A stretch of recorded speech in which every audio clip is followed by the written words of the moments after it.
Boa tarde, meus irmãos. Jesus Cristo seja sempre glorificado na vida do seu povo.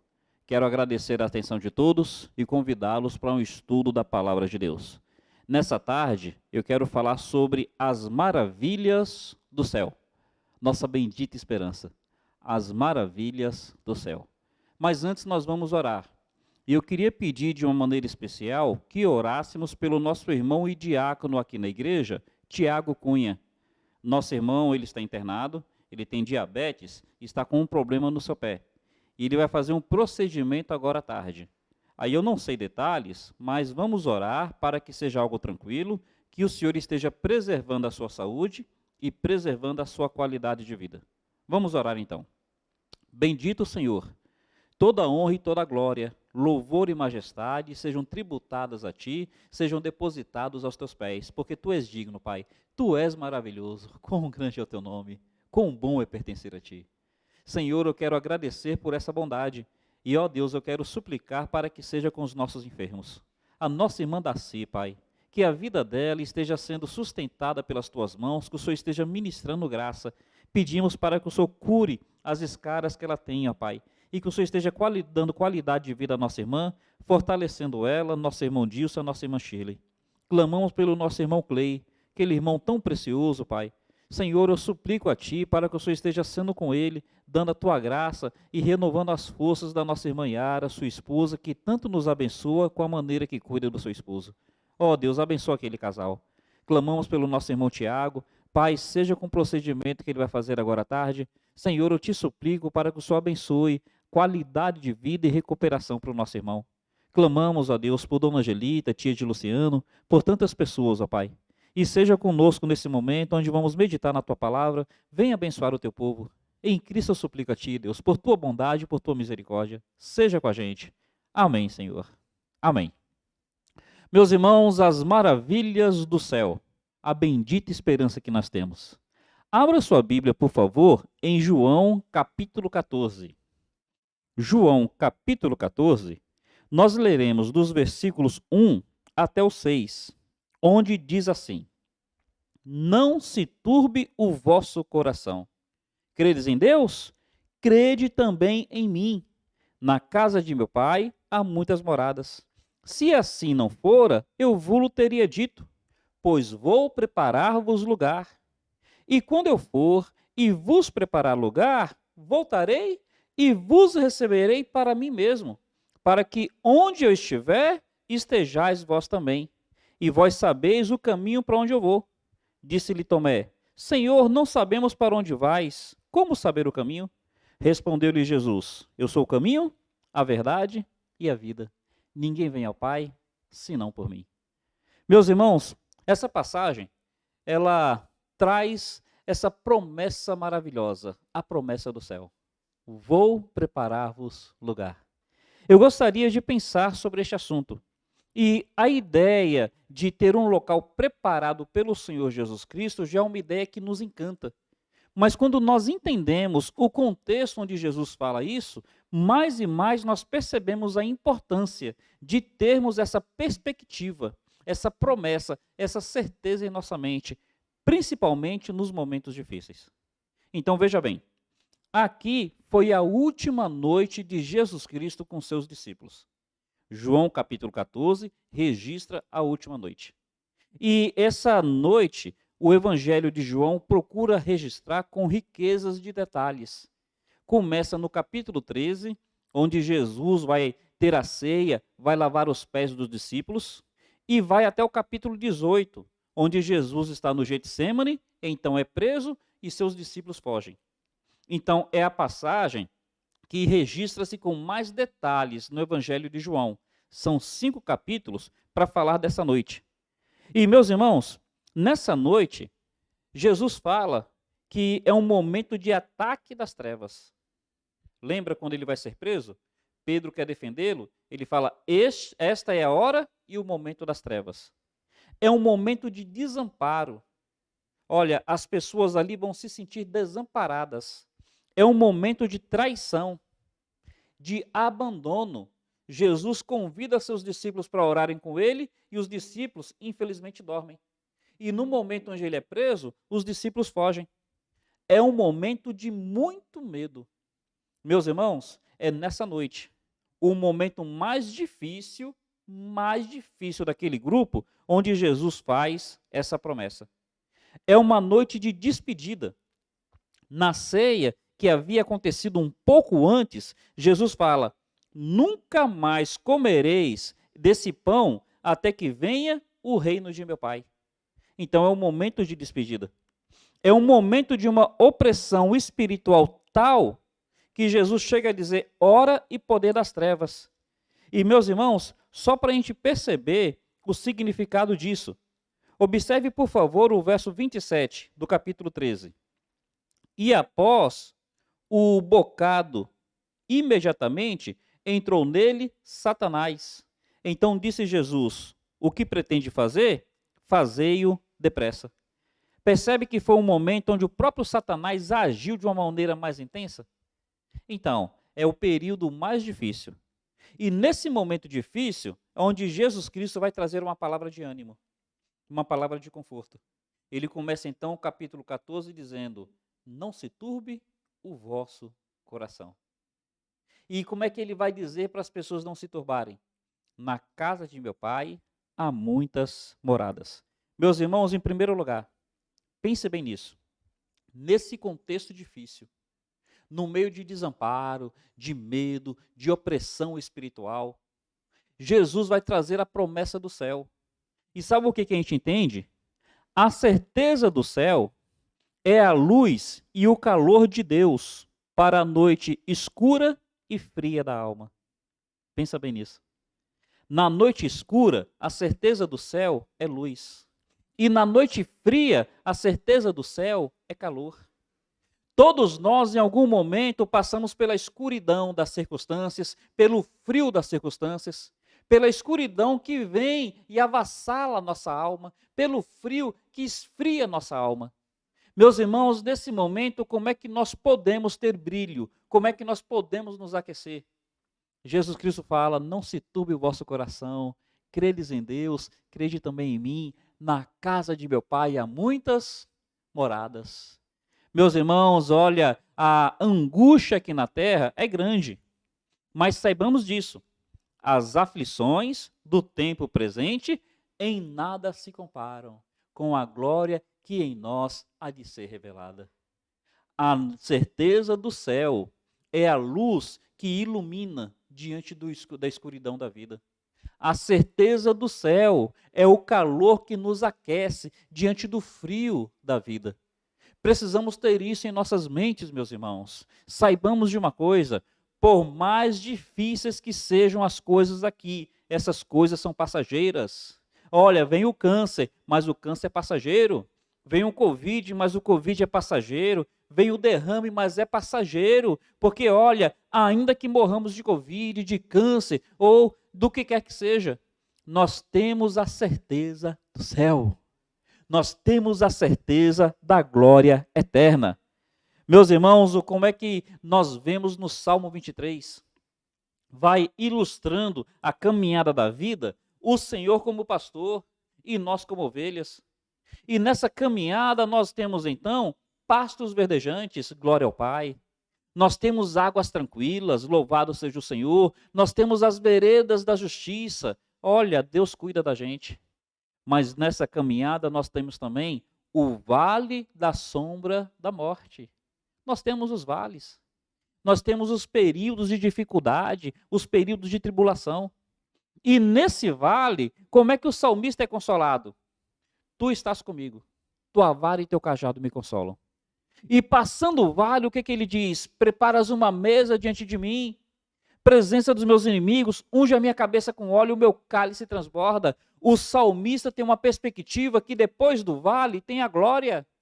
Tem um local onde o Senhor vai recebê-lo, abundância, cuidado. E ele diz: habitarei na casa do Senhor para todo sempre. Meus irmãos, a certeza do céu é a luz que nos ilumina diante da escuridão da vida. A certeza do céu é o calor que nos aquece diante do frio das circunstâncias adversas. Não se turbe o vosso coração. Na casa do Pai há muitas moradas. Essa é a primeira maravilha que nós podemos ter quando pensamos nos céus. Mas a segunda maravilha, pensa bem nisso. Jesus, ele não vai dizer que lá tem morada, vai dizer que lá tem muitas moradas. Meus irmãos, local de incontáveis moradas. O Apocalipse vai falar de uma Jerusalém chamada Jerusalém Celestial. Jerusalém Celestial fala que tem portas de ouro, fala que tem chãos de ouro, as portas são de pérolas. Fala que é um local onde nada contaminado irá penetrar. E vai dizendo que é uma glória tal que, como disse o apóstolo Paulo, ouviu coisas inefáveis que não são listas dizer ao homem. É algo tão maravilhoso, essas muitas moradas, que a Bíblia vai descrever da seguinte maneira: o que os olhos não viram, o que os ouvidos não ouviram, o que nunca subiu ao coração do homem. Meu irmão, é algo tremendo. A mente humana não consegue imaginar as delícias eternas que Deus tem preparado para o seu povo. Eu queria que você comparasse com essa colocação que é feita no livro de Hebreus. Mantém sua mão nessa passagem. Hebreus, quando chega ali no capítulo 12, olha como é que o texto vai descrever a riqueza, a diversidade, a glória eterna. Hebreus capítulo 12, a partir do verso 22, diz assim: Mas tendes chegado ao Monte Sião e à cidade do Deus vivo, a Jerusalém celestial, a incontáveis hostes de anjos e a universal assembleia, a igreja dos primogênitos arrolados nos céus, e a Deus, o juiz de todos, e aos espíritos dos justos aperfeiçoados, e a Jesus, o mediador da nova aliança, e ao sangue da aspersão, que fala coisas superiores ao que fala o próprio Abel. Meus irmãos, observe, cidade do Deus vivo, Jerusalém celestial, incontáveis hostes de anjos, a igreja dos primogênitos. Olha, o autor de Hebreus quer descrever essa riqueza que nós temos. Ele quer mostrar que o que nós temos é maior do que o que os judeus tinham. A Jerusalém dos judeus é terrestre, a nossa Jerusalém é celestial. O sangue que mais impactou os judeus foi o sangue de Abel. O sangue que mais nos impacta é o sangue de Cristo. A morada dos judeus é uma morada terrestre, a nossa morada é uma morada celeste. E aí então vai falar igreja dos primogênitos. Veja, não é apenas Jesus que é o primogênito de Deus. Na igreja dos céus, todos nós somos primogênitos. O que isso quer dizer?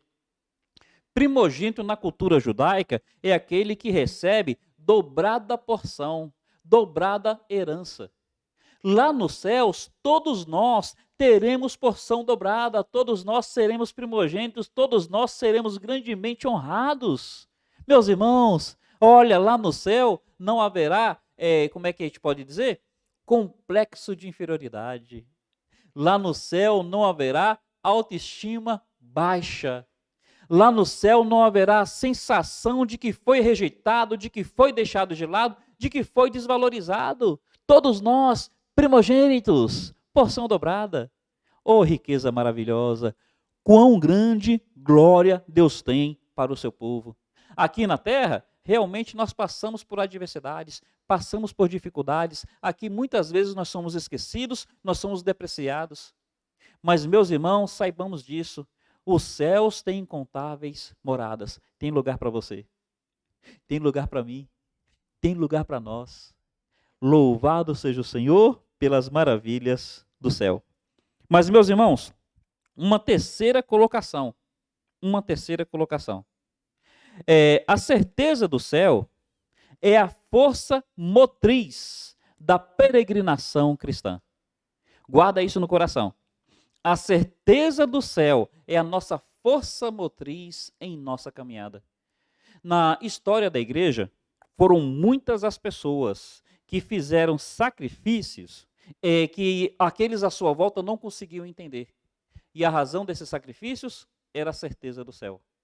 Por exemplo, os cristãos, quando eram perseguidos, eles então se dispunham a passar pelas mais angustiantes perseguições, torturas, queimados vivos, meus irmãos. Pegava a pessoa, colocava no poste e colocava pinche. E então queimava aquela pessoa. O que a gente precisa entender sobre isso? O pinche é algo inflamável, mas a combustão do pinche não é rápida, igual a combustão da gasolina ou a combustão do álcool. Então, qualquer queimadura é cruel, mas a combustão do álcool, a combustão da gasolina, queima, machuca bastante, só que a morte é mais rápida. No caso do pinche, vai queimando devagar. Então, assim, as duas formas de morrer são terríveis, mas no caso do pinche, o processo é mais lento, assim é mais doloroso e mais agonizante.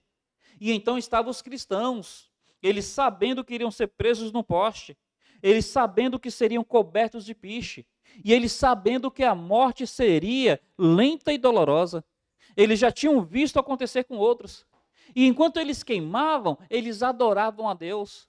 No meio das suas dores, no meio das suas angústias, eles cantavam louvores. E o que faziam eles? Passar por isso com alegria.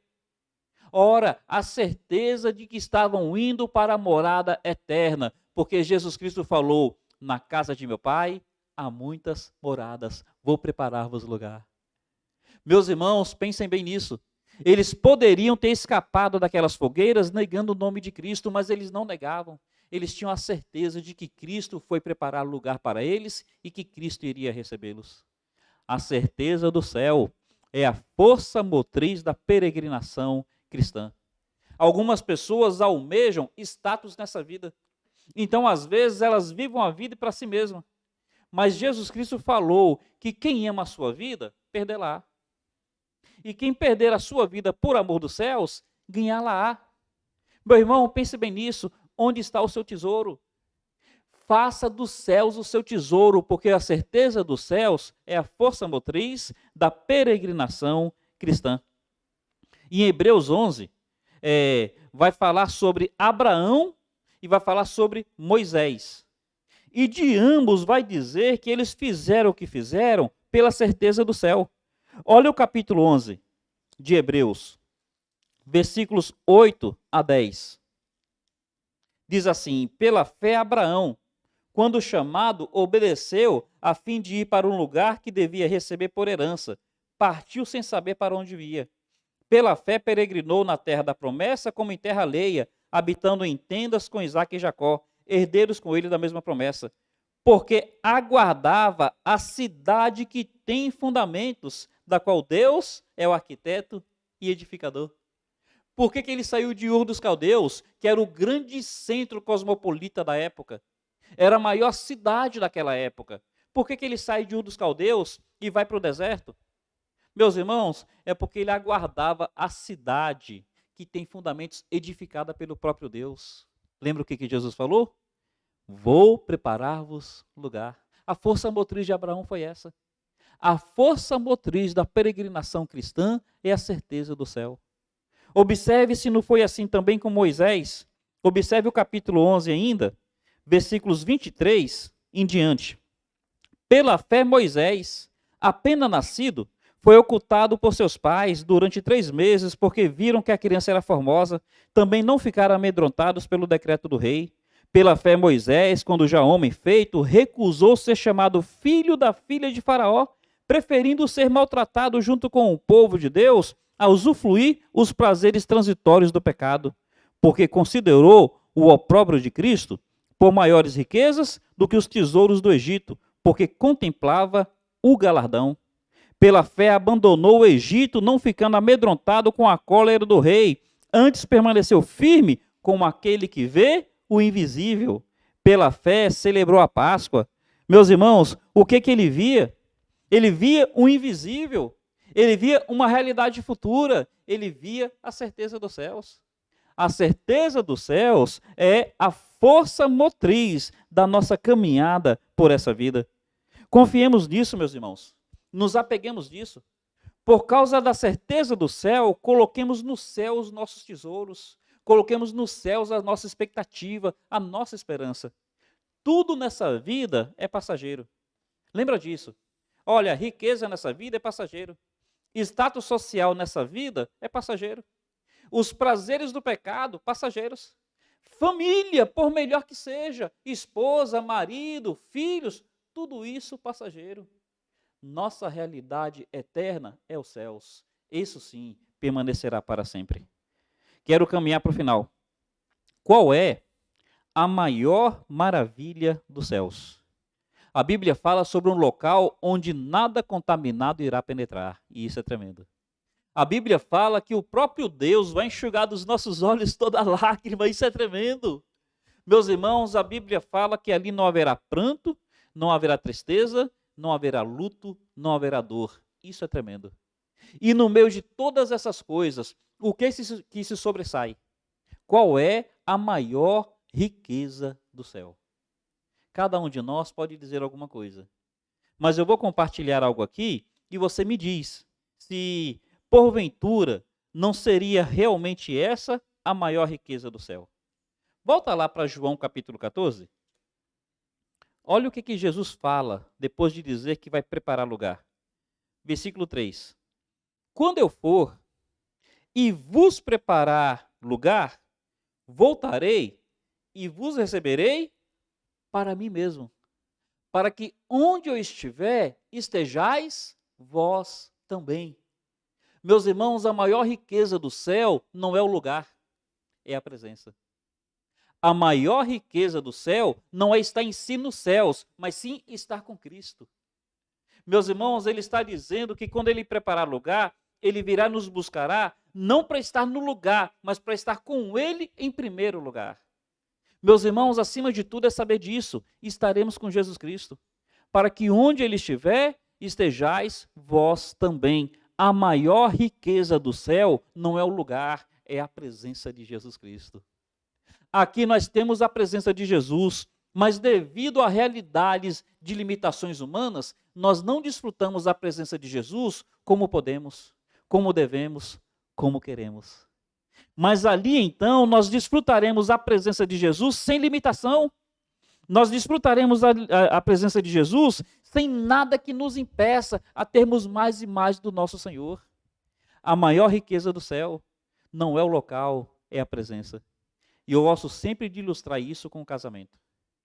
Você se casa, você vai sair em lua de mel. E você pensa num local paradisíaco, você pensa num local agradável. Por mais belo que seja o local, você pensa num hotel 5 estrelas, por melhor que seja o hotel. Meus irmãos, a grande alegria da lua de mel não é o local paradisíaco, não é o hotel 5 estrelas. A grande alegria da lua de mel é a presença do cônjuge. Porque, meu irmão, você sai em lua de mel, ainda que seja um local lindo, ainda que seja um hotel maravilhoso, se o cônjuge não for, não é lua de mel. Porque a lua de mel não é o local, a lua de mel é a companhia. A maior maravilha do céu não é o local, a maior maravilha do céu é a companhia. O local é bônus, o local é brinde. Ter lua de mel no local bonito é brinde. Ter lua de mel num ótimo hotel é brinde. Mas o que faz a lua de mel mesmo é a presença do cônjuge. Os céus, com todas as suas maravilhas, com toda a sua glória, é brinde. Porque a riqueza realmente é estar com Cristo. Meus irmãos, olha o que ele fala. Para que onde eu estiver, estejais vós também. Nos regozijemos com isso. Nos alegremos com isso, nos encantemos, nos empolguemos, nos entusiasmemos com isso. Meus irmãos, tem algo prometido para nós. Jesus falou no meio da noite escura da alma, no meio do frio das adversidades, tem algo que te ilumina, tem algo que te aquece. É a promessa dos céus. Não se turbe o vosso coração. Na casa de meu pai há muitas moradas e eu vou preparar-vos lugar. Meus irmãos, que algo maravilhoso. E saibamos disso, quando ele preparar lugar, ele virá e nos buscará para ele mesmo, para que onde ele estiver, estejamos nós também. Nos confortemos com essas palavras e façamos dos céus da certeza de que estaremos com Cristo, nossa maior alegria, nosso maior tesouro. Haja o que houver nesse mundo. Cristãos presos em postes, sujos de piche e queimando vivo. O céu é uma certeza que nada tirará deles. Meus irmãos, haja o que houver, perseguição, angústia, adversidades. Os céus é uma certeza, e os céus um dia farão com que tudo o que aconteça nessa vida fique no passado, seja minimizado. Nós, então, deixaremos com que essas coisas fiquem para trás e nos regozijaremos pelos séculos dos séculos, por toda a eternidade, na presença de Jesus. Louvado seja o santo nome do Senhor. Que Ele nos abençoe e que Ele apresse o dia onde estaremos com Ele. Maranata, ora vem, Senhor Jesus. Muito obrigado pela atenção de todos. Quero convidá-los para orar agora. Pai, muito obrigado pela Tua palavra, pelas promessas que dela nós temos. Senhor, muito obrigado pela certeza do céu, pela certeza de que estaremos com Jesus Cristo. Senhor, que os nossos corações estejam aquecidos, que as nossas mentes iluminadas e que nós, ó Pai, realmente tenhamos isso como a nossa força motriz em nossa peregrinação nessa vida. Senhor, apressa o dia onde estaremos com Jesus Cristo. Apressa, Senhor, nós suplicamos a Ti. Seja com Teu povo, onde quer que esteja, ameniza as suas dores e as suas angústias. Cuida de nós, nos ajuda a glorificar o Teu nome. Em nome de Jesus eu te peço, ó Deus. Amém, Senhor. Amém. Meus irmãos, muito obrigado pela atenção. Encerro dizendo que amanhã à noite nós teremos a nossa Assembleia Administrativa, momento onde todos poderão acompanhar os negócios da nossa igreja. Os membros poderão, então, se manifestar se quiserem, e os visitantes poderão conhecer, se assim também o quiserem. Conto com a presença daqueles que puderem vir. Um carinhoso abraço. Deus os abençoe.